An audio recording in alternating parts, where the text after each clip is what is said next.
जय श्री कृष्णा दोस्तों, आज का यह वीडियो प्राचीन संस्कृत महाकाव्य रामायण के बारे में है। प्रारंभिक कविता ऋषि वाल्मीकि रामायण के रचयिता हैं। यह पुस्तक वैदिक ग्रंथों के स्मृति वर्ग से संबंधित है। रामायण और महाभारत भारत के दो प्रमुख महाकाव्य हैं। साथ ही इस कविता में विभिन्न रिश्तों के आपसी कर्तव्यों का भी वर्णन किया गया है। आदर्श पुत्रों, आदर्श भाइयों, आदर्श पतियों और आदर्श राजाओं के चित्रण के माध्यम से मानव समाज के आदर्शों की व्याख्या की जाती है। और कृपया लाइक, कमेंट, शेयर करना न भूलें और पौराणिक कहानी वीडियो पाने के लिए पौराणिक नीतिकथा चैनल को सब्सक्राइब करें। तो चलिए बिना देर किए आज का वीडियो शुरू करते हैं। महर्षि वाल्मीकि ने महाकाव्य रामायण लिखा।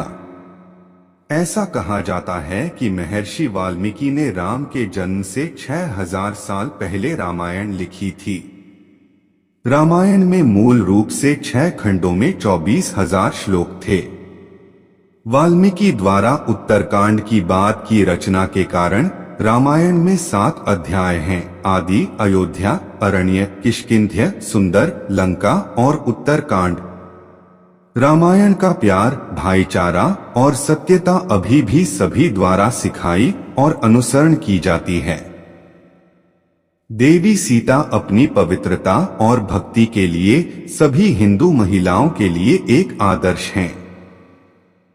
दर्शन शास्त्र में राम अच्छे विवेक का प्रतीक हैं और रावण भोग का। रावण के 10 सिर 10 इंद्रियों का प्रतिनिधित्व करते हैं। वे 10 इंद्रियां केवल भोग में ही लगी रहती हैं। रावण भोगविलास से उन्मत्त कामुक रूप है। शक्ति ने सीता का अपहरण कर लिया, जबकि विवेक ने रावण को मार डाला और आनंदमयी सीता को बचाया। तो ज्ञान या चेतना द्वारा इंद्रियों का दमन शरीर में आनंदमय अस्तित्व को जागृत करता है, जो रामायण का मूल है। रामायण में राम ने 15 वर्ष की उम्र में मिथिला के राजा जनक की बेटी सीता देवी से विवाह किया था। 12 वर्षों तक अयोध्या में रहने के बाद राम 27 वर्ष के थे। 18 वर्षीय सीता और लक्ष्मण पितृत्व का जश्न मनाने के लिए 14 साल के लिए वनवास पर चले गए। 13 साल के वनवास के अंत में माघ महीने की कृष्ण अष्टमी तिथि को रावण ने सीता का अपहरण कर लिया। अगले वर्ष माघ महीने के दूसरे दिन राम और रावण के बीच युद्ध शुरू हुआ। 87 दिनों के बाद कृष्ण चतुर्दशी तिथि पर राम ने रावण का वध किया और सीता देवी को बचाया। अब आइए रामायण की संक्षिप्त कथा पर चर्चा करते हैं। त्रेता युग में अयोध्या में दशरथ नाम के एक बुद्धिमान, दूरदर्शी, सत्यवादी और लोकप्रिय राजा थे। राजा दशरथ की कौशल्या, कैकेयी और सुमित्रा नाम की 3 रानियां थीं। बहुत दिनों तक जब उन्हें कोई संतान नहीं हुई तो उन्होंने संतान की कामना से अश्वमेध यज्ञ का आयोजन किया। यज्ञ की अध्यक्षता ऋष्यशृंग नामक ऋषि ने की। इस समय देवताओं में पुलस्त्य वंश का रावण नामक राक्षस था। प्रताड़ना से तंग आकर उसने ब्रह्मा की शरण ली। रावण को ब्रह्मा से वरदान मिला था कि वह देवताओं, गंधर्वों, यक्षों और राक्षसों के हाथों नहीं मरेगा, बल्कि मनुष्य उसे मार सकेंगे। इसलिए ब्रह्मा के अनुरोध पर देवताओं ने विष्णु से प्रार्थना की कि वह मानव रूप में पृथ्वी पर अवतार लें और रावण का वध करें। देवताओं की प्रार्थना से संतुष्ट होकर विष्णु ने दशरथ की 3 रानियों के गर्भ से जन्म लिया। सहमत। हालांकि यज्ञ के दौरान एक तितली प्रेरित व्यक्ति अपने हाथ में पंखों से भरा बर्तन लेकर दशरथ के यज्ञ अग्नि से बाहर आया और दशरथ से कहा, महाराज, अपनी पत्नियों को इस ईश्वर निर्मित उपजाऊ पंख को खाने दो। तब दशरथ ने आधे पैसे कौशल्या को, बचे हुए आधे में से आधे सुमित्रा को और बचे हुए आधे में से आधे सुमित्रा को दिए, यानी 16 में से 8 कौशल्या को, 4 कैकेयी को और 2 भग ने सुमित्रा को खाने को दिया। यज्ञ के 12 महीने बाद चैत्र महीने की 9वीं तिथि को पुनर्वसु नक्षत्र में सबसे बड़ी रानी कौशल्या से राम का जन्म हुआ। पुष्य नक्षत्र में रानी कैकेयी से भरत का जन्म हुआ और छोटी रानी सुमित्रा से लक्ष्मण और शत्रुघ्न का जन्म हुआ। असलशा नक्षत्र जन्म के समय देवताओं ने आकाश से पुष्प वर्षा की। कुलपुरोहित वशिष्ठ दशरथ के चारों पुत्रों का नामकरण उनके जन्म के 11 दिन बाद किया गया करना राम और लक्ष्मण तथा भरत और शत्रुघ्न के बीच बचपन से ही गहरा स्नेह था। राजा दशरथ अपने चारों पुत्रों में राम से सबसे अधिक प्रेम करते थे। जब पुत्र 16 वर्ष के भी नहीं थे तब विश्वामित्र ने मुनि दशरथ को दर्शन दिए। महामुनि ने बताया कि उन्होंने एक यज्ञ शुरू किया था, लेकिन मारीच और सुबाहु नाम के 2 महाबली राक्षस यज्ञ में मांस और रक्त की वर्षा कर रहे थे। इतना उत्पात मचाने के बाद भी वह राक्षस है नष्ट करने में असमर्थ, क्योंकि यज्ञ के दौरान शाप देना अनुचित है। उसने अपना क्रोध सुरक्षित रखा है, इसलिए वह उन राक्षसों को मारने के लिए अपने बड़े बेटे राम को 10 रातों के लिए ले जाना चाहते हैं। दशरथ को राम सबसे प्रिय हैं, इसलिए वह पहले तो राम को विश्वामित्र के साथ नहीं जाने देना चाहते थे, लेकिन इससे विश्वामित्र क्रोधित हो गए। दशरथ आवश्यक रूप से राम को जाने देने के लिए सहमत हो गए। तब विश्वामित्र मुनि राम और लक्ष्मण को लेकर अयोध्या से चले गए। तारका नामक यक्षी मलाड और करुष नामक स्थानों पर हिंसक थी। तारका सुकेतु नामक यक्ष की पुत्री और जंभपुत्र सुंद की पत्नी थी। जब तारका और उसका पुत्र मारीच अगस्त्य मुनि को खाने गए तो मुनि के श्राप से तारका और मारीच राक्षस बन गए। विश्वामित्र के आदेश पर राम ने राक्षसी ताड़का को बाण से मार डाला। फिर दंडचक्र, विष्णुचक्र, वज्र, शैवाशूल, वरुण पाश, वायव्यास्त्र, वशर्णास्त्र, भषारणास्त्र आदि विश्वामित्र मुनि ध्यान योग से प्राप्त हुए। राम को दिव्यास्त्र दिया। छठे दिन विश्वामित्र ने वेदी जलाई। फिर जब मारीच और सुबाहु ने यज्ञ में विघ्न डाला तो राम ने मानव वस्त्र पहनकर मारीच, सुबाहु को आग्नेयास्त्रों से और अन्य राक्षसों को वायु वस्त्र से मार डाला। अगले दिन प्रातःकाल विश्वामित्र राम और लक्ष्मण के साथ मिथिला राज्य के लिए प्रस्थान कर गए। मिथिला के रास्ते में पाषाण रूपिणी अहल्या श्राप से मुक्त हो गई और गौतम मुनि के आश्चर्य में राम के पैरों के स्पर्श से मानव रूप धारण कर लिया। यह अहल्या गौतम मुनि की पत्नी थी। गौतम का उसकी अनुपस्थिति में इंद्र गौतम की आड़ में अहल्या के पास पहुंचे और उसकी पवित्रता छीन ली। गौतम वापस आए और उन्हें इस घटना का एहसास हुआ और उन्होंने इंद्र और अहिल्या को श्राप दिया। गौतम के श्राप से इंद्र नपुंसक हो गए और अहल्या पत्थर में बदल गई। लेकिन गौतम ने बाद में यह भी कहा कि जिस दिन दशरथ पुत्र राम इस आश्रम में आएंगे, अहल्या का श्राप दूर हो जाएगा और वह उसे प्राप्त कर लेंगे। गौतम के कथनानुसार राम के स्पर्श से श्राप से मुक्त होकर अहल्या गौतम के पास गईं और विश्वामित्र की पुत्री सीता और मिथिला के पिता राम लक्ष्मण की शादी के लिए निकल पड़ी। जनक के संबंध में कुछ कहना जरूरी है। जनक किसी व्यक्ति विशेष का नाम नहीं है। जनक मूलतः मिथिला के राजाओं की उपाधि थी। सीता के पिता का असली नाम सीरध्वज है। अब बात करते हैं पिता की वंशावली के बारे में।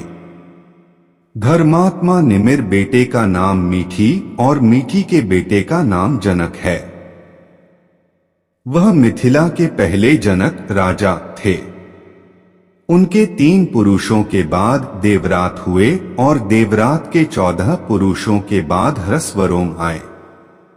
ह्रस्वरोमा के 2 पुत्र थे, बड़ा सिरध्वज जनक और छोटा कुशध्वज। हालांकि सीता जनक की संतान नहीं है, यानी सीता अयोनिजा, जो योनि से पैदा नहीं हुई हैं। जब धर्मात्मा और वैदेही जनक भूमि पर खेती कर रहे थे, तब हलरेखा से एक पुत्री उत्पन्न हुई। पिता बेटी का मालिक है, बेटी की तरह पाला। सीता भूमि जोतने से भूमि पर बनी नाली है। उन्होंने अपनी बेटी का नाम सीता रखा क्योंकि उन्हें वह बेटी सीता हलरेखा से मिली थी। जनक ने फैसला किया कि यह अयोनिज की बेटी वीर्यशूलिका, वीरता की प्रतिज्ञा के रूप में ली जाने वाली महिला होगी।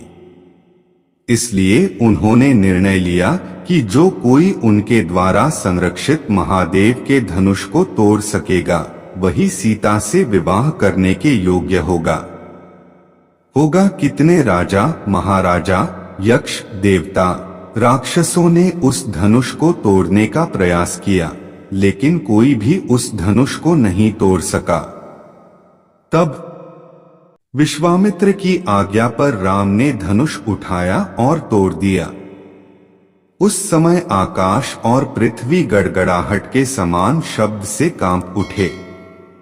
जनक यह सोचकर प्रसन्न हुए कि वह अपनी पुत्री सीता को राम जैसे वीर के हाथों में सौंप सकते हैं।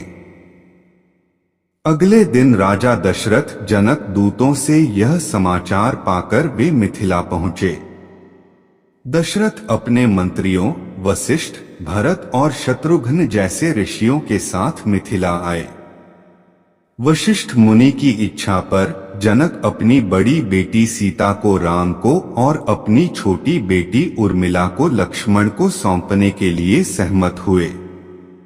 बाद में विश्वामित्र मुनि की इच्छा पर जनक अपने भाई कुशध्वज की पुत्री मांडवी का विवाह भरत से और श्रुतकीर्ति का विवाह शत्रुघ्न से करने को राजी हो गए। चारों भाइयों की शादी धूमधाम से संपन्न हुई। दशरथ ने अपने पुत्रों और बहुओं के साथ अयोध्या की ओर प्रस्थान किया। रास्ते में अचानक सबके सामने परशुराम आ गए। परशुराम ने राम से कहा, मैंने आपकी वीरता और धनुष टूटने के बारे में सुना है। मैं दूसरा धनुष लाया हूं, तुम उस पर शर योजन चढ़ाकर अपना बल दिखाओ। राम ने परशुराम के निर्देशानुसार धनुष पर शर योजन का संधान किया। तब परशुराम के शरीर से तेजोरश्मि राम के शरीर में प्रवेश कर गई। इस बात का आभास परशुराम को हो गया दशरथ के पुत्र राम भगवान विष्णु के अवतार हैं और बाद में उन्होंने राम की परिक्रमा की और तपस्या के लिए महेंद्र पर्वत पर चले गए।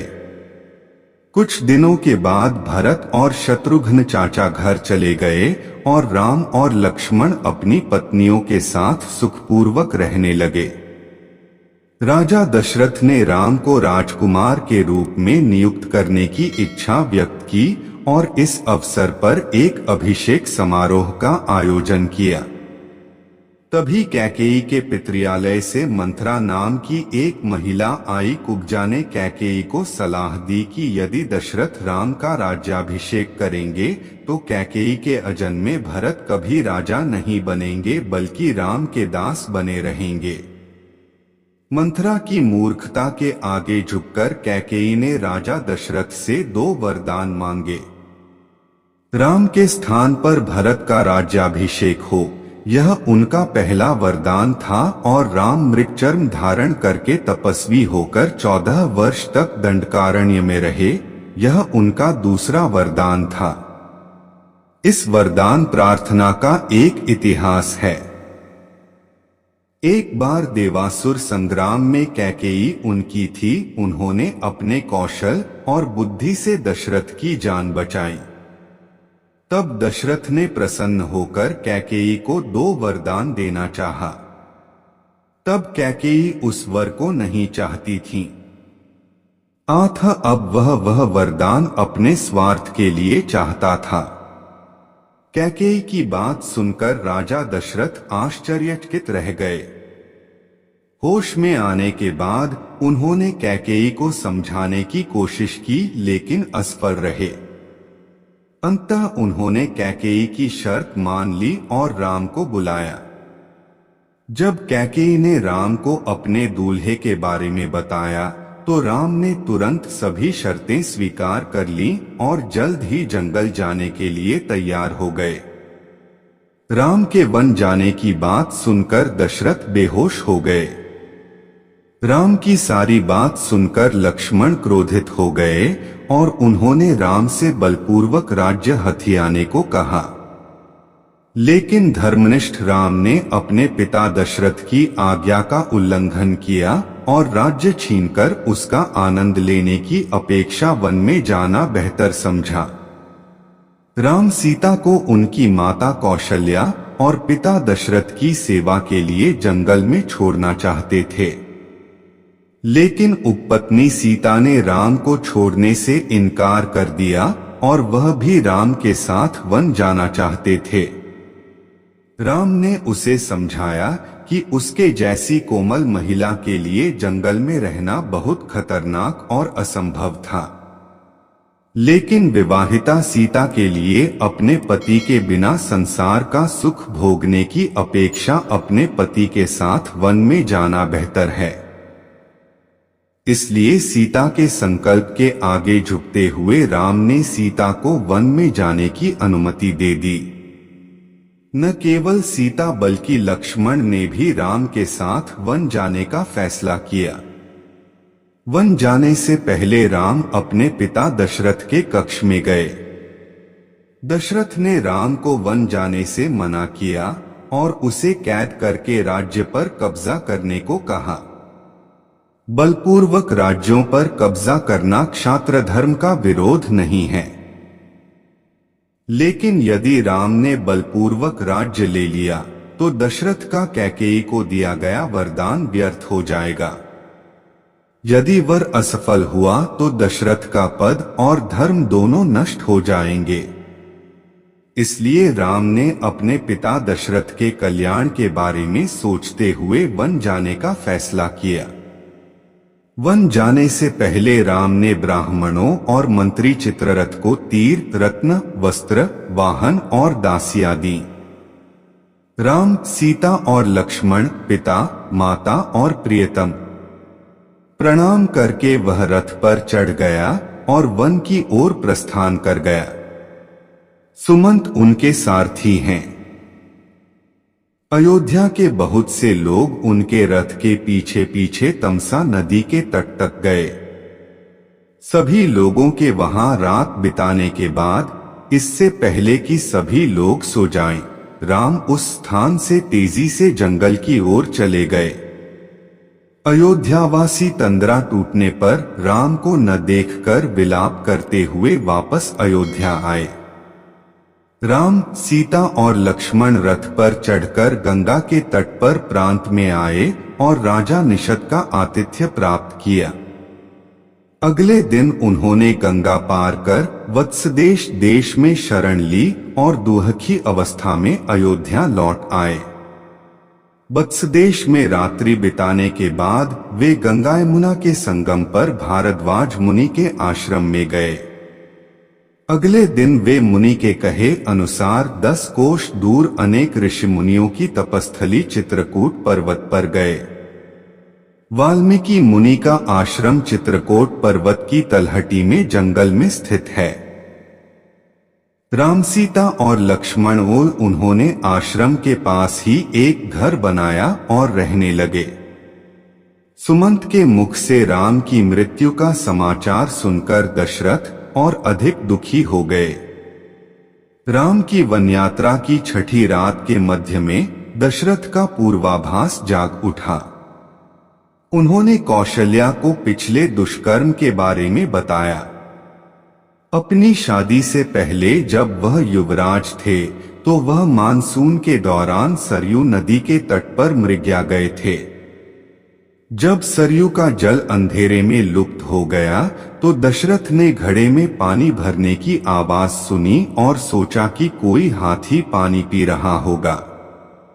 उसने ध्वनि पर ध्यान दिया और शब्द भादी सार फेंक दिया। कुछ देर बाद दशरथ को एक आदमी के रोने चिल्लाने की आवाज सुनाई दी। उन्होंने पास जाकर देखा तो उन्होंने जिसे मारा था वह हाथी नहीं बल्कि एक मुनि कुमार था। मुनि कुमार अपने अंधे माता पिता के लिए जल लेने आए। दशरथ मुनि कुमार के अनुरोध पर उनके पिता अंधुमनि के पास गए और उन्हें सारी बात बताई। अपने पुत्र की मृत्यु का समाचार सुनकर अंधमुनि और उनकी पत्नी बहुत दुखी हुए और उन्होंने क्रोध में आकर दशरथ को श्राप दे दिया। उन्होंने कहा कि एक दिन उन्हें पुत्राशों में मरना होगा। दशरथ ने यह इतिहास समाप्त किया, अपने कर्मों का विचार किया और राम के दुख का विलाप किया। आधी रात के बाद उनकी मृत्यु हो गई। उस रात भरत एक दुःस्वप्न से व्याकुल हो गए और शत्रुघ्न के साथ मातुल के घर से अयोध्या के लिए प्रस्थान कर गए। अयोध्या पहुंचने पर उन्हें रामचंद्र के पलायन और उनके पिता की मृत्यु के बारे में पता चला। भरत और शत्रुघ्न अपने पिता की मृत्यु पर शोक मनाते हैं और मंथरा और कैकेयी को उनके कुकर्मों के लिए डांटते हैं। भरत ने अयोध्या की राजगद्दी ठुकरा दी और बड़े राम को वापस लाने के लिए अपनी माताओं के साथ वन की ओर प्रस्थान कर गए। भरत राम के पास आए और उन्हें अपने पिता की मृत्यु का समाचार सुनाया। दुखद समाचार सुनकर राम, सीता और लक्ष्मण रोने लगे। भरत राम को वापस अयोध्या ले जाना चाहते थे और उन्हें अयोध्या का राजा बनाना चाहते थे और स्वयं 14 वर्ष तक वन में रहना चाहते थे। लेकिन राम अपने पितृत्व को पूरा करने के लिए कृत संकल्प हैं। अत उन्होंने भरत का प्रस्ताव नहीं माना और उन्हें अयोध्या भेज दिया। उन्होंने वापस जाकर राज्य संभालने का आदेश दिया। भरत भगवान राम के निर्देशों का पालन करने के लिए अवश्य ही अयोध्या लौट आए। अगले दिन राम ने चित्रकूट छोड़ दिया और अत्रि मुनि के आश्रम में चले गए। अत्रि की पत्नी अनसुया सीता की कर्मकांड और भक्ति से प्रभावित हुई और उन्हें कपड़े, गहने, इत्र, मलहम आदि उपहार में दिए। अत्रि मुनि के आश्रम में एक रात बिताने के बाद वे दंडकारण्य चले गए। वहां विराध नामक राक्षस राम और लक्ष्मण को मारकर सीता को अपनी पत्नी बनाना चाहता था। तब राम लक्ष्मण में झगड़ा हो गया, मारे गए। अंततः विराध ने उन्हें बताया कि वह पहले तुम्बुरु नामक गंधर्व था। कुबेर के श्राप से वह राक्षस बन गया था और राम के स्पर्श से उसका श्राप दूर हो गया था। बाद में विराध के अनुरोध पर राम लक्ष्मण और सीता सरभंगा ऋषि के आश्रम में गए। शरभंग तपोबल ने उन्हें ब्रह्मलोक जाने का अधिकार दे दिया है। इंद्र उसे लेने आए, लेकिन सरभंगा राम के आगमन की प्रतीक्षा कर रहा था। जब राम आए और राम से मिले तो उन्होंने अपना शरीर त्याग दिया और ब्रह्मलोक चले गए। सरभंगा के शरीर छोड़ने से पहले राम को उसके रहने के लिए एक उपयुक्त स्थान के बारे में पता चला। फिर वे शरभंग के कहे अनुसार मंदाकिनी नदी के उस पार सुतीक्ष्ण ऋषि के आश्रम में गए। सुतीक्ष्ण के आश्रम में एक रात बिताने के बाद राम लक्ष्मण और सीता विभिन्न ऋषियों के आश्रमों के दर्शन के लिए निकले। राम लक्ष्मण और सीता की यात्रा के दौरान राम में सीता सबसे आगे थीं और लक्ष्मण उनके पीछे थे। जब राम सीता लक्ष्मण को विभिन्न आश्रमों की यात्रा करते हुए 10 वर्ष बीत गए तो वे फिर से सुतीक्ष्ण के आश्रम में लौट आए। राम सीता लक्ष्मण ने सुतीक्ष्ण ऋषि से अगस्त्य की महिमा के बारे में सुना। विंध्य पर्वत सूर्य का मार्ग अवरुद्ध करने के लिए फैल रहा था। नतीजा यह हुआ कि लोग धूप से वंचित हो गए। किया गया तब अगस्त्य ने प्रजा की भलाई के लिए विंध्य की ओर प्रस्थान किया और आदेश दिया कि जब तक वह वापस न आए तब तक समय के पर्वत को बड़ा न किया जाए। अगस्त्य उस स्थान पर नहीं लौटे, इसलिए अगस्त्य के प्रति वफादार विंध्य पर्वत का विस्तार नहीं किया जा सका। अगस्त्य ने इलबल और बतापी नामक 2 असुरों का भी वध किया। अगस्त्य की बातें सुनकर राम सीता लक्ष्मण सुतीक्ष्ण से अगस्त्य मुनि के आश्रम के लिए प्रस्थान कर गए। अगस्त्य मुनि से मिलने के बाद राम लक्ष्मण सीता उनकी सलाह के अनुसार पंचवटी नामक वन की ओर प्रस्थान कर गए। पंचवटी में प्रवेश करते ही उन्हें जटायु नामक एक विशाल पक्षी के दर्शन हुए। जटायु की वंशावली इस प्रकार है। कश्यप की कुशल पुत्री दनु के गर्भ से शुकी का जन्म हुआ। शुकी ने नाता को जन्म दिया और नाता ने विंता को। विंता के गर्भ से गरुड़ और अरुण का जन्म हुआ। अरुण के सबसे बड़े पुत्र का नाम संपाति और सबसे छोटे पुत्र का नाम जटायु है। जोरना राम लक्ष्मण और सीता को देखकर वह उनका भक्त बन गया और वन में सीता की रक्षा करने का दायित्व अपने ऊपर ले लिया। पंचवटी बाण में शूर्पणखा की नाक काट दी।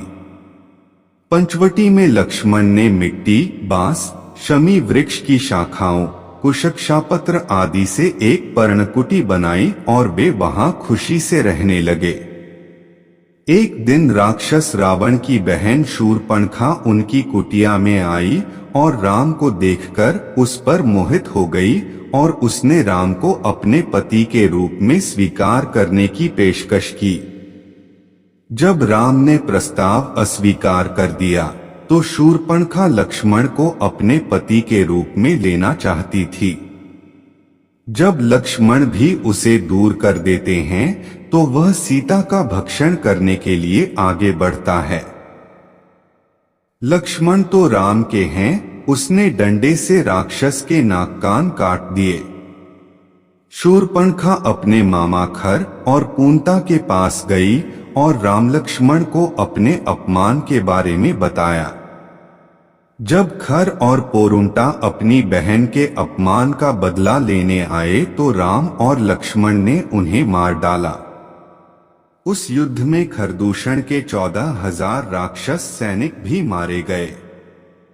अकंपन और शूर्पणखा रावण को राक्षस वध की सारी घटना बताते हैं।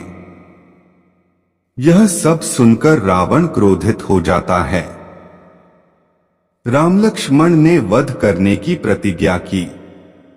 तब अकंपन ने कहा कि राम लक्ष्मण को युद्ध करके नहीं हराया जा सकता। यदि भार्या सीता का अपहरण कर सकती है जो राम की प्रिय हैं, तो राम और लक्ष्मण उनके दुहक से कमजोर हो जाएंगे और फिर उन्हें मारना आसान हो जाएगा। रावण द्वारा सीता का अपहरण।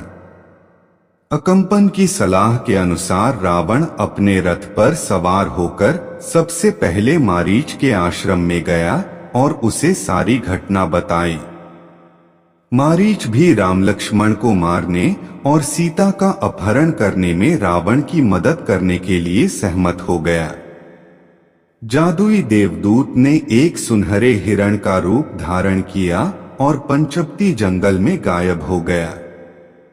सीता जादुई हिरण पर मोहित हो गई और उन्होंने राम से सोने के हिरण को पकड़कर उनके पास लाने का अनुरोध किया। राम लक्ष्मण ने सीता को समझाया कि वह हिरण है, राक्षस भ्रमित हो सकता है और हिरण को पकड़ने में खतरा हो सकता है। लेकिन राम सीता के संकल्प के आगे झुक गए और सोने के हिरण को पकड़ने की कोशिश की। राम हिरण के जितना करीब जाते, हिरण उतना ही दूर भाग जाता। इस प्रकार राम ने हिरण के काफी पीछे जाकर तीर चलाया। उस बाण से हिरण बिंध गया और हिरण के समान तारे ने अपना रूप धारण कर लिया। मृत्यु से पहले मारीच ने राम की आवाज का अनुकरण किया, हाँ सीते, हाँ लक्ष्मण चिल्लाते हुए वह मर गया। सीता ने उस चीख को सुना और महसूस किया कि राम बहुत खतरे में हो सकते हैं। इसलिए उन्होंने लक्ष्मण को राम की सहायता करने का आदेश दिया।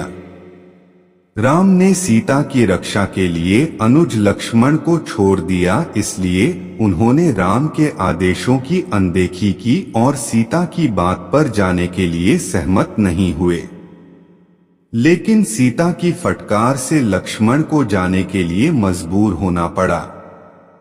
इस अवसर पर रावण एक घूमते हुए तपस्वी के रूप में सीता के पास आया। सीता उन्होंने रावण को ब्राह्मण मानकर आसन, पाद्य और भोजन से उसका स्वागत किया। तब रावण ने सीता के रूप पर मोहित होकर अपना परिचय दिया और सीता को अपनी पत्नी के रूप में चाहा। जब सीता ने रावण को कड़ी फटकार लगाई तो रावण ने अपना रूप धारण कर लिया और सीता को बलपूर्वक अपने रथ में उठा लिया और अपने राज्य लंका की ओर प्रस्थान कर गया। जब रावण सीता को ले जा रहा होता है तो उसे एक पेड़ पर जटायु दिखाई देता है। शरण लो, सीता को बचाने के लिए जटायु ने रावण से युद्ध करने का साहस किया। काफी देर तक युद्ध करने के बाद रावण ने अपनी तलवार से जटायु के पंख, पैर और बाजू काट दिए और जटायु गिर पड़ा। तब सीता निरुपया हो गई और अपने शरीर के सारे आभूषण नीचे फेंकने लगी ताकि राम लक्ष्मण आभूषण देख सकें और समझ सकें कि उनका अपहरण किस प्रकार किया गया है। सीता एक निर्जन वन प्रांत से गुजरते हुए एक पर्वत शिखर पर हैं। उन्होंने 5 बंदरों को देखा और राम को सूचित करने की आशा से अपने उत्तरी और कुछ आभूषण फेंक दिए। फिर सीता को रावण लंकापुरी के पास अशोक वन में ले गया और सीता की सेवा और उन्हें वश में करने के लिए कुछ राक्षसियों को नियुक्त किया गया। सीता की खोज जब राम और लक्ष्मण वापस आए और सीता को कुटिया में नहीं पाया तो उन्हें एहसास हुआ कि शायद किसी राक्षसी ने सीता का अपहरण कर लिया है। उन्होंने सीता की खोज की और उन्हें एक स्थान पर सीता के आभूषण और राक्षस के पैरों के निशान मिले। कुछ दूर जाने पर उन्होंने जटायु को लहूलुहान अवस्था में पड़ा देखा। राम लक्ष्मण ने जटायु से सुना कि विश्रवा का पुत्र रावण सीता का हरण करके दक्षिण की ओर ले गया है और उसके पंख तथा पैर काट दिए हैं। रावण के बारे में विवरण देने से पहले ही जटायु की मृत्यु हो गई। राम लक्ष्मण ने जटायु का अंतिम संस्कार किया और दक्षिण की ओर यात्रा की। वे क्राउच नामक जंगल की ओर चल पड़े। वहां जब अयोमुखी नामक राक्षसी ने लक्ष्मण को अपना पति बनाना चाहा तो लक्ष्मण ने क्रोधित होकर उसकी नाक, कान और स्तन काट दिए। जैसे ही वे जंगल में थोड़ा अंदर गए, कबंध नाम के एक विशाल राक्षस ने उन पर हमला कर दिया। राम लक्ष्मण कबंध की 2 भुजाएं हैं काट दिया। कबंध ने तब बताया कि वह पहले बहुत सुंदर थी, लेकिन ऋषि स्थूलसीरा के श्राप के कारण एक बदसूरत राक्षसी में बदल गई। राम ने उसकी भुजा काट दी और वह श्राप से मुक्त हो गया। राम लक्ष्मण कबंध का अंतिम संस्कार करने के बाद उन्होंने अपना पूर्व स्वरूप पुनः प्राप्त कर लिया और कहा कि सुग्रीव नाम का एक वफादार, धीमा और शक्तिशाली बंदर सीता की खोज में उनकी मदद कर सकता है। सुग्रीव को उसके भाई इंद्रपुत्र बाली ने पंपा सरोवर के तट पर ऋष्यमुख पर्वत पर निर्वासित कर दिया था। 4 लोग बंदरों के साथ रह रहे थे। कबंध के अनुसार राम लक्ष्मण पंपा सरोवर पर गए। मतंग मुनि का आश्रम पंपा के पश्चिमी तट पर स्थित है। उस आश्रम में शबरी नाम की केवल एक धर्मशीला भिक्षुणी रहती है। जब राम और लक्ष्मण वहां गए तो सबरी ने चरण वंदना और पद्याचमनी से उनका सम्मान किया।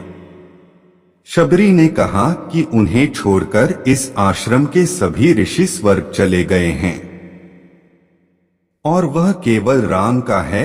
दर्शन की प्रतीक्षा में उन्होंने शरीर नहीं छोड़ा। राम और लक्ष्मण की अत्यंत भक्ति से सेवा करने के बाद सबरी ने अपने शरीर को अग्नि में त्याग दिया और दिव्य रूप में स्वर्ग चली गई।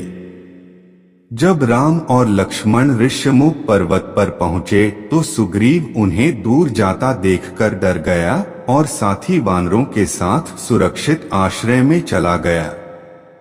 सुग्रीव ने राम लक्ष्मण की पहचान जानने के लिए अपने सचिव हनुमान को भेजा। अब बात करते हैं हनुमान की। हनुमान के पिता का नाम केसरी और माता का नाम अंजना है। पवनदेव के वंशज होने के कारण हनुमान को पवन पुत्र भी कहा जाता है। एक बच्चे के रूप में हनुमान सूर्य को फल के रूप में पकड़ने के लिए आकाश में 300 योजन ऊपर चढ़ गए, लेकिन जब इंद्र ने क्रोधित होकर उन पर वज्र फेंका तो वह पर्वत के शीर्ष पर गिर गए। एक पर्वत की चोटी पर गिरने के कारण उनका बायां हनु जबड़ा टूट गया था, इसलिए उन्हें हनुमान के नाम से जाना जाने लगा। यह देखकर कि वज्रपात के बावजूद वह अभी भी जीवित था, इंद्र ने विनम्र होकर उसे इच्छा मृत्यु का वरदान दिया। ब्रह्मा ने उसे वरदान दिया कि कोई भी हथियार उसे नहीं मार सकेगा। हालांकि हनुमान एक साधु के रूप में राम लक्ष्मण के पास पहुंचे। राम लक्ष्मण से सीता हरण की कथा सुनने के बाद उन्होंने अपना रूप धारण किया और राम लक्ष्मण को अपनी पीठ पर उठाकर सुग्रीव के पास ले गए।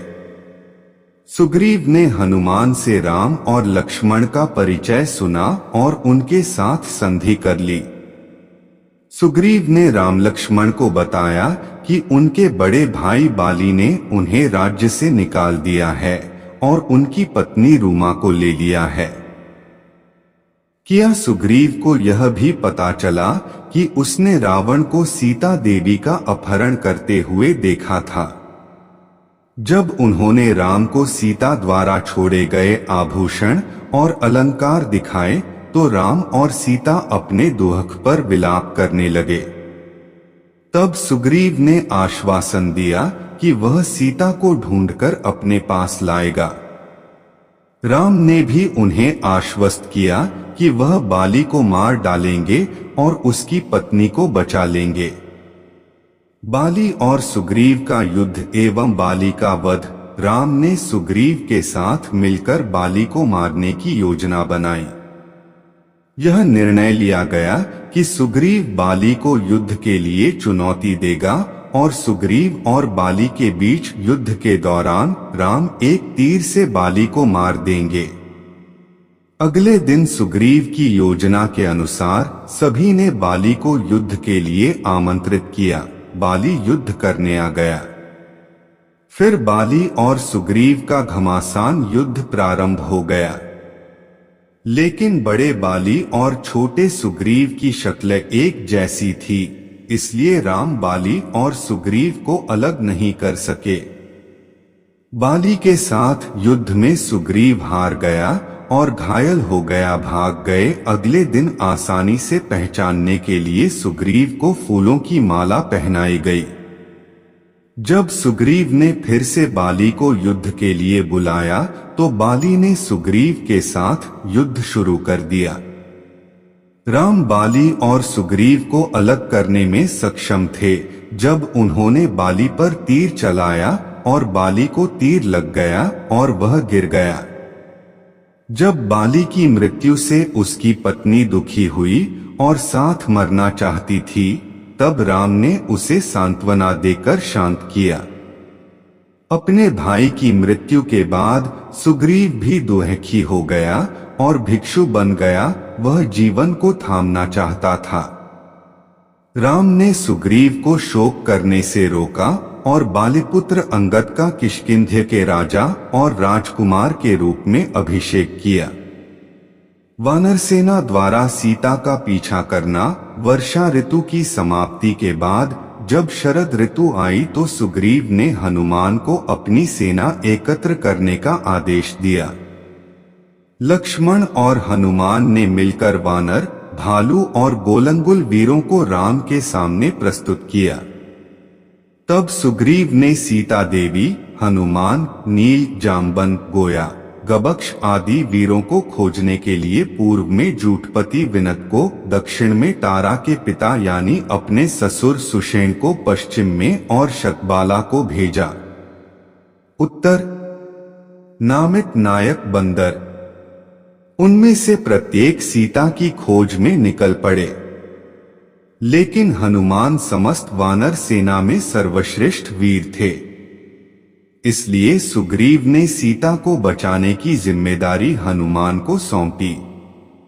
जब हनुमान राम से अभिजन चिन्ह मांगते हैं तो राम उन्हें अपने नाम वाली अंगूठी देते हैं, जिससे सीता को एहसास होता है कि हनुमान राम के दूत हैं। 1 महीने के बाद पूर्व, उत्तर और पश्चिम के बंदर सीता को न पाकर निराश होकर लौट आए। हनुमान दक्षिण की ओर चल रहे हैं।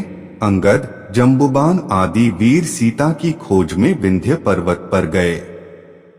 विंध्य पर्व में रहने वाले जटायु के बड़े भाई संपाति से उन्हें पता चलता है कि रावण इस दक्षिणी समुद्र के पार 100 योजन दूर दीपा में विश्वकर्मा द्वारा निर्मित लंकापुरी में रहता है।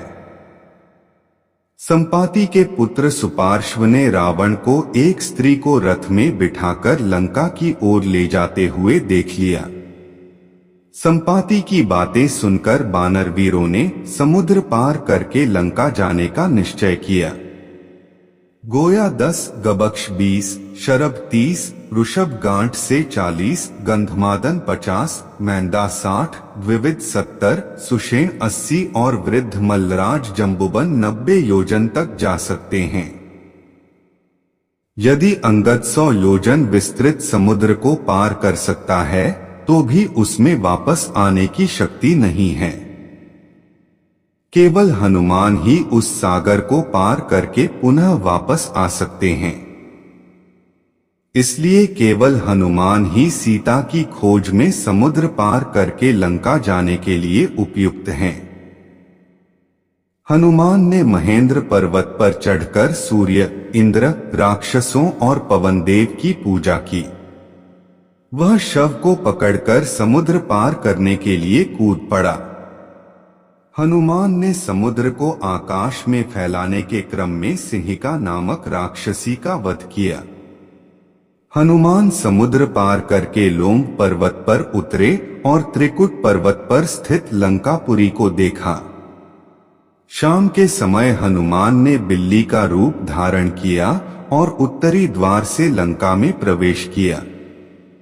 हनुमान द्वारा लंका जलाने और राम द्वारा लंका पर आक्रमण करने की बात सुनकर रावण थोड़ा चिंतित हो जाता है।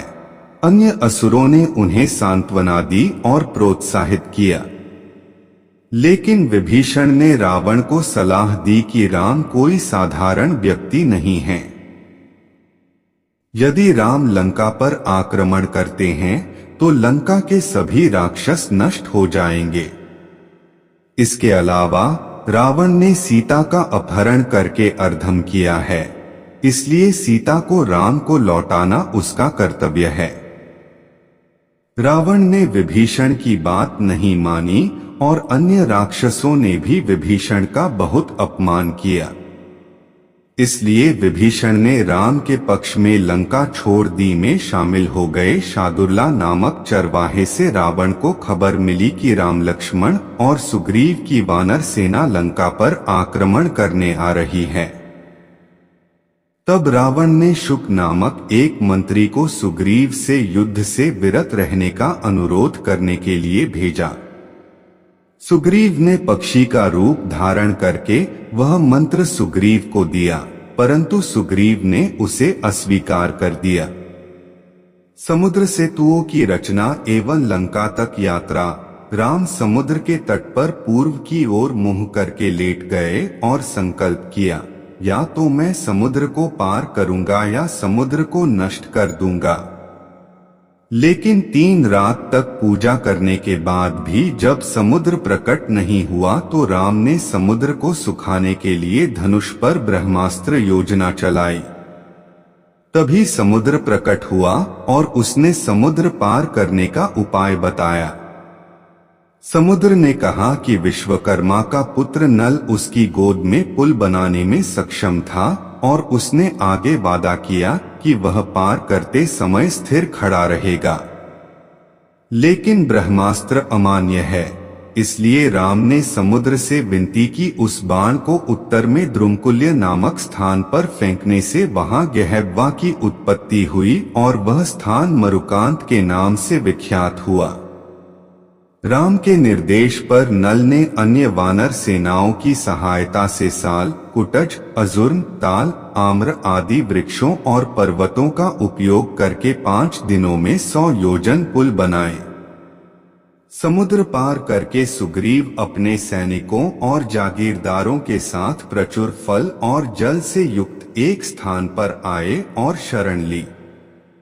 राम के आदेश पर नील और अंगद वानर सेना के केंद्र ऋषभ और गंधमादन ने दक्षिण की कमान संभाली और बाईं ओर राजा सुग्रीव पीछे, जाम्बवान, सुषेण और बेगदर्शी आंतरिक और राम लक्ष्मण आगे की ओर गए। रावण के दूत शुक ने रावण के पास जाकर इस प्रकार के विभाजन का विस्तार पूर्वक वर्णन किया। तब रावण की आज्ञा से शुक, सारण, शार्दूल आदि राक्षस राम की वानर सेना के पास आए और वानर का रूप धारण करके सारा समाचार ले लिया। लेकिन विभीषण ने उन्हें पहचान लिया और राम के पास ले गए। दयालु राम वानर सेना के केंद्र ऋषभ और गंधमादन ने दक्षिण की कमान संभाली और बाईं ओर राजा सुग्रीव पीछे, जाम्बवान, सुषेण और बेगदर्शी आंतरिक और राम लक्ष्मण आगे की ओर गए। रावण के दूत शुक ने रावण के पास जाकर इस प्रकार के विभाजन का विस्तार पूर्वक वर्णन किया। तब रावण के आदेश पर शुक, सारण, शार्दूल आदि राक्षस राम की वानर सेना में आए और वानर का रूप धारण कर सारा समाचार ले लिया। लेकिन विभीषण ने उन्हें पहचान लिया और राम के पास ले गए। दयालु राम जब वे मुक्त हो जाते हैं तो वे रावण के पास लौट आते हैं। राम लक्ष्मण और अन्य वानर सेना ने सुबेल पर्वत पर शरण ली और लंका को देखने चल पड़े। रावण को देखकर सुग्रीव उत्तेजित हो गया और उसके पास जाकर युद्ध करने लगा। कुछ देर युद्ध करने के बाद रावण की शक्ति को परखने के बाद सुबेल पर्वत पर लौट आया। सुबेल पर्वत से उतरकर राम ने अच्छे समय में युद्ध यात्रा का आदेश दिया। राम की आज्ञा पर बालीपुत्र अंगद आकाश में रावण के पास गए और कुछ राक्षसों का वध करके राम के पास लौट आए। वानर सेना लंका की दीवारों को तोड़कर लंकापुरी में प्रवेश कर गई और राक्षसों से युद्ध करने लगी। पहले दिन यज्ञशत्रु, महापार्श्व, महोदरा, वज्रदंडस्त्र, शुक और सारण के 6 राक्षस राम के 6 बाणों से भाग गए। रावण का पुत्र इंद्रजीत अंगाओं से हार गया और क्रोधित होकर जादुई तरीके से गायब हो गया और फिर से लड़ने लगा। जब सीता तक यह समाचार पहुंचा कि राम और लक्ष्मण मारे गए हैं तो सीता बहुत दुखी हुई। तब सीता की आज्ञा से त्रिजटा पुष्पक उन्हें युद्धभूमि दिखाने ले गया। सीता ने देखा कि युद्धभूमि में वानर सेना के अनेक शव पड़े हुए हैं। राम और लक्ष्मण बेहोश हैं। जैसे ही सीता विलाप कर रही थीं, त्रिजटा ने उन्हें यह कहकर सांत्वना दी कि राम और लक्ष्मण मारे नहीं गए थे और वे सभी जल्द ही ठीक होकर युद्ध के मैदान में लौट आएंगे। 3 बजे सीता को राहत मिली और अशोक वन में लौट आए। विभीषण के माध्यम से सुग्रीव को पता चलता है कि रावण के पुत्र इंद्रजीत ने छल से राम लक्ष्मण के गले में नाग डाल दिया है। कुछ समय बाद जब गरुड़ प्रकट हुए तो राम और लक्ष्मण को बांधने वाले नाग डर के मारे भाग गए और जब वे नागों से मुक्त हो गए तो गरुड़ राम को गले लगाने और उनकी परिक्रमा करने के बाद चले गए। इसके बाद फिर से लड़ाई शुरू हो गई। युद्ध में धूम्राक्ष और अकंपन को हनुमान ने, वज्रदंगस्थ को अंग ने और प्रहस्त को नील ने मार डाला। प्रहस्त की मृत्यु के बाद रावण युद्ध करने आया। रावण से सुग्रीव तक उसे परास्त करने के बाद लक्ष्मण उससे युद्ध करने आए। रावण ने लक्ष्मण पर शिवदत्त शक्ति हथियार फेंका, जिससे लक्ष्मण बेहोश हो गए। जैसे ही रावण लक्ष्मण के शरीर को अपने कंधों पर ले जाता है, हनुमान उसे मुक्का मारते हैं, जिससे वह बेहोश हो जाता है। इस अवसर पर हनुमान लक्ष्मण को सुरक्षित स्थान पर ले गए। होश में आने के बाद रावण ने फिर से भीषण युद्ध शुरू कर दिया। अत राम स्वयं उनके सामने आए और युद्ध प्रारंभ किया। राम ने रावण के रथ, घोड़े, सारथी, भाले और तलवार को रावण की छाती में काट दिया। वह शरविधा से निराश हो गया और धनुष उसके हाथ से गिर गया। लेकिन राम ने कहा कि रावण थक गया था और उस दिन उसे मारे बिना ही छोड़ दिया। कुंभकर्ण को मार डालो। रावण को राम से पराजित होने पर शर्म महसूस हुई और वह ब्रह्मा के वरदान और विभिन्न पिछले कर्मों के बारे में सोचते हुए सिंहासन पर बैठ गया। ब्रह्मा ने रावण को वरदान दिया कि युद्ध में उसे कोई राक्षस या देवता नहीं मार सकेगा, लेकिन वह मनुष्य के हाथों ही मरेगा। रावण को और भी याद रखना पता चला कि पिछले दिनों इक्ष्वाकु कुल के अनर्ण्य ने उसे श्राप दिया था कि इक्ष्वाकु कुल में एक ऐसे पुरुष का जन्म होगा जिसके हाथों उसकी मृत्यु हो जाएगी। इसके अलावा उमा, नंदीश्वर रंभा और वरुण कन्या पुंजिकस्थला ने भी रावण को उसके दुष्कर्मों के लिए श्राप दिया। यह सोचकर रावण भयभीत हो गया और उसने सोचा कि कहीं राम के हाथों उसकी मृत्यु न हो जाए। इसलिए रावण ने अपने भाई कुंभकर्ण को नींद से जगाने का फैसला किया। कुंभकर्ण भूखा पैदा हुआ था और हजारों लोगों को खा गया था, गिरा दिया। तब ब्रह्मा ने उसे श्राप दे दिया और उस श्राप के प्रभाव से वह मृत पड़ा रहा। तब जब रावण ने अपने भाई की सजा कम करने की प्रार्थना की तो ब्रह्मा ने कहा कि कुंभकर्ण 6 महीने तक सोने के बाद एक दिन के लिए उठेगा और उस दिन वह कई लोगों को खा जाएगा। हालांकि महान कुंभकर्ण की नींद में खलल डालने के लिए राक्षसों ने जोर जोर से चिल्लाना, तेज संगीत बजाना, उसकी छाती पर गदाओं और मुक्कों से प्रहार करना, कर्णकुंभ में सैकड़ों घड़े पानी डालना जैसे कई काम करना शुरू कर दिया। यदि वह न जागे तो उसका शरीर 1000 हाथियों का हो जाता है। वह ऊपर की ओर बढ़ता है तो कुंभकर्ण जाग जाता है। जब रावण की आज्ञा से कुंभकर्ण युद्ध करने आया तो वानर सेनाएं डरकर भागने लगी। कुंभकर्ण अनेक वानरों और भालुओं को खाने लगा और सुग्रीव, नील, शरभ, गबक्ष, प्रल्यमेघ, अंगद आदि वीरों को परास्त करके राम से युद्ध करने आया।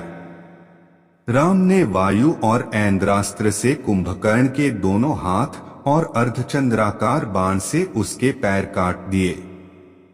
अंततः राम ने ऐन्द्र नामक बाण से कुंभकर्ण का सिर काट दिया और उसका शरीर समुद्र में गिर गया।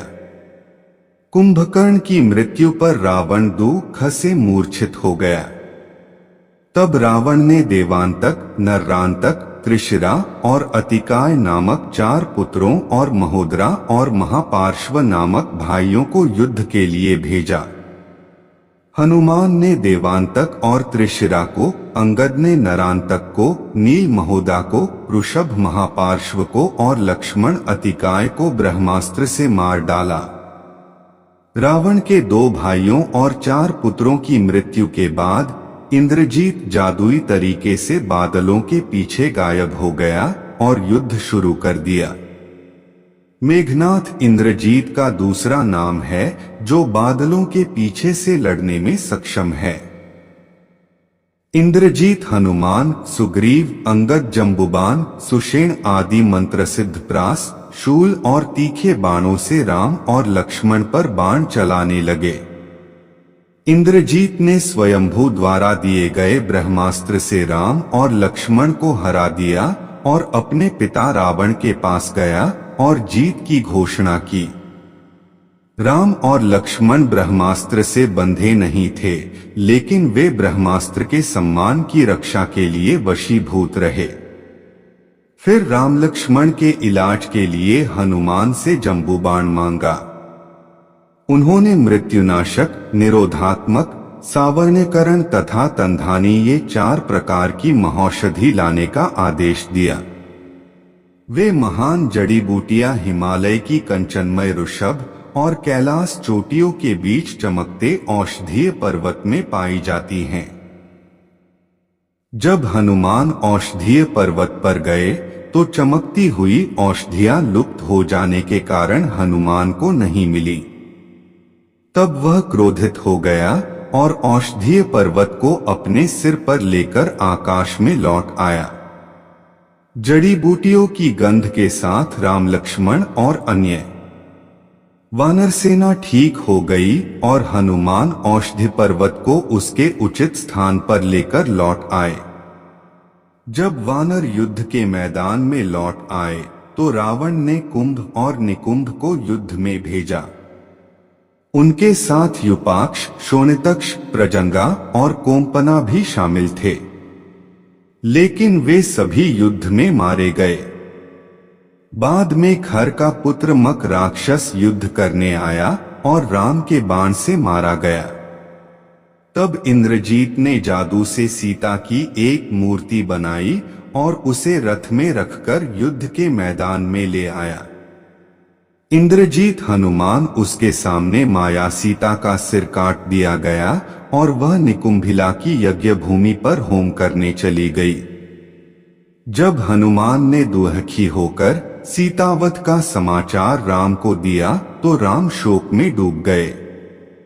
तब विभीषण ने आकर समझाया कि ये इंद्रजीत का भ्रम है, क्योंकि रावण कभी भी सीता को मारने का आदेश नहीं देगा। यदि इंद्रजीत निकुंभिला में यज्ञ कर सकता है तो उसे मारना असंभव होगा। इसलिए विभीषण की सलाह के अनुसार लक्ष्मण, हनुमान और विभीषण बंदरों की सेना के साथ निकुंभला यज्ञ में आए। यज्ञस्थल असंख्य राक्षस सेनाओं से घिरा हुआ था। जब लक्ष्मण और हनुमान वहां गए तो उन राक्षसों ने उन पर आक्रमण कर दिया। तब लक्ष्मण और हनुमान राक्षस सेना का संहार करने लगे। यह जानकर इंद्रजीत हथियार लेकर युद्ध करने आ गया। लक्ष्मण भी हनुमान उसकी पीठ पर बैठ गए और युद्ध करने लगे। लक्ष्मण और इंद्रजीत के बीच बहुत देर तक भयंकर युद्ध होता रहा। अंत में लक्ष्मण ने अपने धनुष से इंद्रजीत का सिर धड़ से अलग कर दिया। लक्ष्मण पर शक्तिशाल फेंको। अपने पुत्र इंद्रजीत की मृत्यु का समाचार सुनकर रावण स्तब्ध रह गया और बाद में होश में आकर क्रोध में आकर सीता को मारने चला। लेकिन अमात्य सुपर्श की सलाह पर रावण सीता की हत्या करने से विरत रहा। अगले दिन अमावस्या तिथि को रावण सहस्रार हाथियों, रथों और असंख्य राक्षसों के साथ राम से युद्ध करने आए। फिर राम और रावण में भयंकर युद्ध प्रारंभ हो गया। कुछ देर बाद लक्ष्मण ने रावण पर आक्रमण किया। जब लक्ष्मण ने रावण का ध्वज, धनुष और सारथी का सिर काट दिया तो रावण क्रोधित हो गया और उसने लक्ष्मण पर मैदानव से बना 8 बेल वाला शक्तिशैल फेंका। जब ऊर्जा कवच लक्ष्मण की छाती में लगा तो लक्ष्मण जमीन पर गिर पड़े। राम के आदेश पर सुग्रीव और हनुमान लक्ष्मण को युद्ध भूमि से दूर ले गए। तब राम को क्रोध आ गया, वह बड़ी ताकत से रावण पर आक्रमण करने लगा। रावण पर अत्याचार हुआ और उसने युद्ध भूमि छोड़ दी। लक्ष्मण के दुहक से राम हतप्रभ हो गए और बोले, एक देश में पत्नी तो मिल सकती है, एक देश में मित्र तो मिल सकते हैं, लेकिन मुझे ऐसा कोई देश नहीं दिखता जहां लक्ष्मण जैसा भाई मिल सके। तब सुसेना ने राम को शांत किया और हनुमान को औषधीय पर्वत के दक्षिणी शिखर से उतरने के लिए कहा, जिसके बारे में जम्बुबन ने पहले कहा था। महौषधि शीघ्र के इन 4 प्रकारों को लाने के लिए जो सावर्णकर्णी, संजीवकर्णी और तंधानी हैं। हनुमान शीघ्र ही वहां गए और पर्वत शिखर सहित महौषधि ले आए। जब सुसेना ने जड़ी बूटी को कुचलकर लक्ष्मण को सुंघाया तो लक्ष्मण ठीक हो गए और राम खुशी से बेहोश हो गए। तब इंद्र ने राम के लिए एक रथ, ऐन्द्र का धनुष, सारा, कवच और शक्ति को भेजा। राम अपने रथ पर सवार होकर रावण से युद्ध करने चले गए। राम रावण युद्ध और रावण का वध। पुनः राम रावण का भीषण युद्ध प्रारंभ हो गया। राम ने रावण के गंधर्व और दैवस्त्र को समान अस्त्रों से और सर्पास्त्र को गरुड़ के अस्त्र से काट डाला। राम रावण का युद्ध देखने देवता और असुर भी आए। ऋषि अगस्त युद्ध देखने आए और राम से एक भजन सुनाने को कहा जो रावण वध को उत्साहित कर दे। राम ने सूर्य को वह स्तोत्र सुनाया और रावण के साथ भयंकर युद्ध शुरू कर दिया। राम ने एक तीक्ष्ण बाण से रावण का सिर धड़ से अलग कर दिया, लेकिन वैसा ही एक और सिर उत्पन्न हो गया। बड़ा कमरा हर बार जब मस्तिष्क को एक्साइज किया जाता है तो एक नया मस्तिष्क बनता है। तब सारथी मातली की सलाह पर राम ने रावण पर ब्रह्मास्त्र फेंका, जो रावण की छाती में जा लगा और रावण भूमि पर गिर पड़ा। रावण के वध के बाद देवताओं ने पुष्प वर्षा शुरू कर दी। रावण की मृत्यु से विभीषण को बहुत दुर्हक हुआ। रावण की बड़ी पत्नी मैकन्या मंदोदरी तथा अन्य पत्नियां भी विलाप करने लगी। तब राम ने उन्हें शांति दी। राम के निर्देश पर विभीषण ने रावण का अग्निष्टक किया। तब राम लक्ष्मण ने विभीषण का लंका के राजा के रूप में अभिषेक किया। हनुमान ने सीता के पास जाकर रावण की मृत्यु का समाचार दिया तो सीता खुशी से झूम उठीं और राम के दर्शन की इच्छा व्यक्त की। हनुमान राम के पास गए और सीता के बारे में बताया। तब राम ने विभीषण को सीता को स्नान कराकर अपने पास लाने का आदेश दिया। जब विभीषण सीता के पास गए और उन्होंने राम का समाचार सुना तो सीता ने स्नान कर वस्त्रलंका धारण किया और राम के पास आई।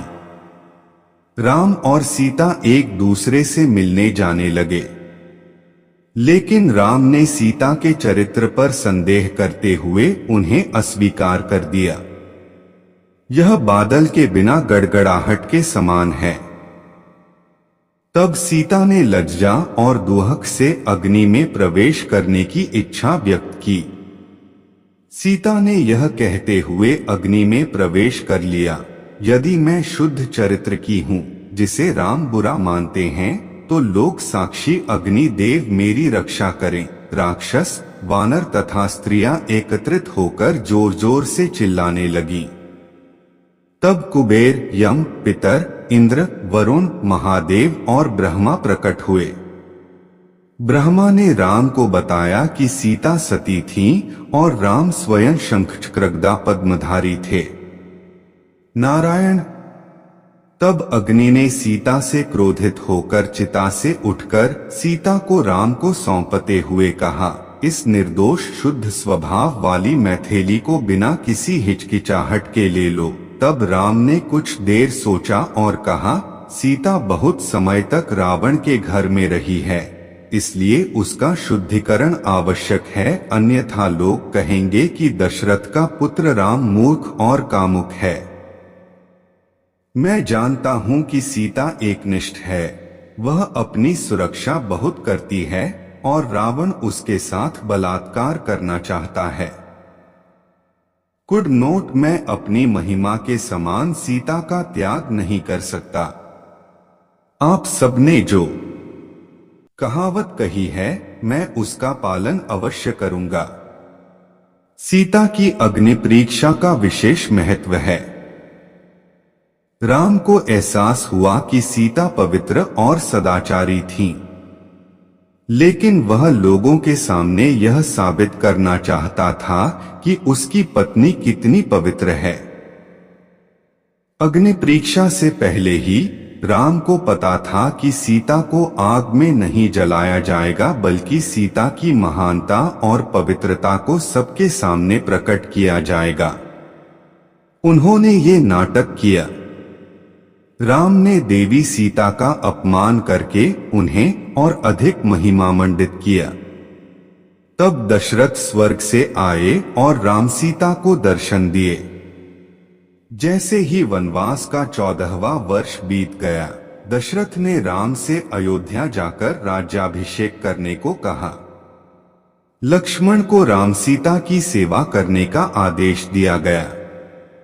दशरथ ने सीता से कहा, बेटी, राम पर क्रोध मत करो, यह तुम्हारी भलाई के लिए और शुद्धि के लिए था कि राम ने तुम्हें बलिदान देने के लिए कहा था। आपने जो उत्कृष्ट चरित्र लक्षण दिखाए हैं वे अन्य सभी महिलाओं की सफलता से आगे निकल जाएंगे। दशरथ ने सभी को आशीर्वाद दिया और स्वर्ग चले गए। राम की इच्छा पर इंद्र ने सभी मृत वानरों को जीवित कर दिया और चले गए। फिर राम, लक्ष्मण और सीता विभीषण, सुग्रीव, हनुमान और उनके साथियों, वानर और राक्षसों के साथ फूलों वाले रथ में अयोध्या लौट आए। राम सीता की अयोध्या वापसी सबसे पहले वे भारद्वाज मुनि के आश्रम में आए और हनुमान ने जाकर भरत को सारा समाचार सुनाया। राम के वन जाने के बाद भरत ने अयोध्या से 1 कोश दूर नंदीग्राम में राज्य किया। हनुमान की खबर सुनकर भरत प्रसन्न हुए और उन्होंने शत्रुघ्न से राम के स्वागत की व्यवस्था करने को कहा। फिर लंबे समय से प्रतीक्षित शुभ घड़ी राम सीता लक्ष्मण के साथ भरत, शत्रुघ्न और उनकी माताओं का मिलन हुआ। फिर राम और सीता को वस्त्र और सोने के आभूषणों से सजाया गया और 500 नदियों के जल से अभिषेक किया गया। राम के राज्याभिषेक के बाद सुग्रीव और विभीषण अपने अनुचरों के साथ अपने अपने देश में रहने चले गए। भरत का राजकुमार के रूप में अभिषेक किया गया। राम राजा बने और 10 बार अश्वमेध यज्ञ सहित विभिन्न यज्ञ करने लगे। राम के राज्य में प्रजा बहुत सुख से अपना जीवन व्यतीत करने लगी। संत वाल्मीकि ने अब तक रामायण की रचना की थी। उत्तरकांड की रचना वाल्मीकि द्वारा नहीं की गई है और इसकी रचना रामायण के बाद की गई है। उत्तरकांड की कहानी इस प्रकार है। राजा के रूप में अभिषेक होने के बाद राम ने अत्यंत स्नेह के साथ प्रजा का पालन पोषण किया। लेकिन कुछ दिनों के बाद जब सीता देवी में गर्भावस्था के लक्षण दिखे तो प्रजा के कई लोगों ने सीता की पवित्रता पर संदेह व्यक्त किया। यह जानते हुए कि सीता पवित्र और निर्दोष थीं, राम ने सार्वजनिक बदनामी के डर से अपनी प्रजा के दिलों को बचाने के लिए उन्हें त्याग दिया। अत राम के आदेश पर लक्ष्मण ने सीता को दे दिया। गंगा के उस पार तमसा नदी के तट पर वाल्मीकि मुनि अपने आश्रम आए। वहां सीता ने लोभ और कुश नामक 2 जुड़वा पुत्रों को जन्म दिया। फिर जब राम ने अश्वमेध यज्ञ किया तो उन्हें यज्ञ में आमंत्रित किया गया और वाल्मीकि अपने शिष्यों और लाबाकुशा के साथ इसमें शामिल हुए। वाल्मीकि के निर्देश पर यज्ञ में उपस्थित सभी लोगों को लोभकुश वीणायंत्र के साथ रामायण गीत सुनाया गया। उस रामायण गीत को सुनने के बाद जब राम ने लोभकुश से उनका परिचय पूछा तो उन्होंने अपना परिचय वाल्मीकि के शिष्यों के रूप में दिया। लेकिन राम, समझ लो कि ये दोनों लड़के उन्हीं के बेटे हैं। तब राम ने वाल्मीकि की अनुमति से सीता को यज्ञ स्थल पर लाने के लिए दूत भेजे। राम चाहते थे कि सीता सबके सामने आत्मशुद्धि का संकल्प लें और उन्होंने मन ही मन निर्णय लिया कि आत्मशुद्धि के बाद वह सीता को अपनी पत्नी के रूप में वापस ले लेंगे। लेकिन अगले दिन सीता देवी यज्ञ में प्रकट हुई और सबके सामने बोली, अगर मैं अपने मन में राघव के अलावा किसी और के बारे में सोच रही हूँ तो माधवी देवी पृथ्वी ने अपना मुंह खोलकर मुझे आश्रय दिया। तभी माधवी देवी प्रकट हुई और सीता को सिंहासन पर बिठाकर रसातल में ले गई। सीता की ऐसी पवित्रता देखकर उपस्थित सभी लोग आशीर्वाद देने लगे। राम ने सीता के दुख पर विलाप किया और सीता को धारित्री देवी से बचाने की प्रतिज्ञा की। तब ब्रह्मा देवताओं के साथ आए और राम से कहा कि राम स्वयं विष्णु हैं और सीता लक्ष्मी हैं। अगर समय दोनों स्वर्ग में फिर मिलेंगे। ब्रह्मा की बात सुनकर राम शांत हो गए और ब्रह्मा के निर्देश पर राम ने वाल्मीकि से रामायण का उत्तर सुनने को कहा। तब वाल्मीकि ने उत्तर कांड की रचना की और लवकुश ने इसे राम को सुनाया। तब राम ने पुनर्विवाह न करते हुए सीता की मूर्ति अपने पास रखी और 10 वर्षों तक अश्वमेध, वाजपेय, अग्निष्टोम आदि यज्ञ किए। तब ब्रह्मा की आज्ञा पर काल आए और राम को अपने साथ चलने को कहा समाया गया है। तब उत्तर कांड की कथा के अनुसार राम ने लक्ष्मण को निर्वासित कर दिया।